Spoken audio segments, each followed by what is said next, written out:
Malda town স্টেশনে বিরল প্রজাতির 5টি কচ্ছপ সহ 2 মহিলা পাচারকারীকে গ্রেফতার করল রেল পুলিশ। বিহারের সাহেবগঞ্জ থেকে ওই কচ্ছপগুলি বস্তাবন্দি করে মালদার অথবা দক্ষিণ দিনাজপুরের সীমান্তের ওপারে পাচার করার পরিকল্পনা ছিল মহিলা পাচারকারীদের বলে প্রাথমিক তদন্তে জানতে পেরেছে রেল পুলিশ। উদ্ধার হওয়া কচ্ছপগুলি পূর্ণবয়স্ক এবং এক একটির ওজন প্রায় 15 থেকে 20 কিলো। ফলে এই ধরনের পূর্ণবয়স্ক কচ্ছপের তেল, চর্বি, হাড় বিভিন্ন মাদক তৈরির অথবা উত্তেজক পদার্থ তৈরির ক্ষেত্রে প্রয়োজন হয়ে থাকে বলে জানিয়েছেন রেল পুলিশের একাংশ কর্তারা।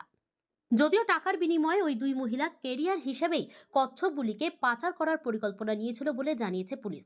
ধৃতদের সোমবার মালদা থেকে পেশ করেছে পুলিশ। রেল পুলিশ সূত্রে জানা গিয়েছে, ধৃত 2 মধ্যবয়স্ক মহিলার নাম, এদের বাড়ি বিহারের ভাগলপুরে। ধৃতরা সম্পর্কে 2 বোন। বিহারের সাহেবগঞ্জ থেকে ওই 5টি কচ্ছপকে বস্তাবন্দি অবস্থায় দিল্লি মালদা ফারাক্কা গ্রামে এক্সপ্রেস ট্রেনে করেই পাচার করা হচ্ছিল। কিন্তু তার আগেই গোপন সূত্রে খবর পেয়ে যায় মালদা টাউন স্টেশন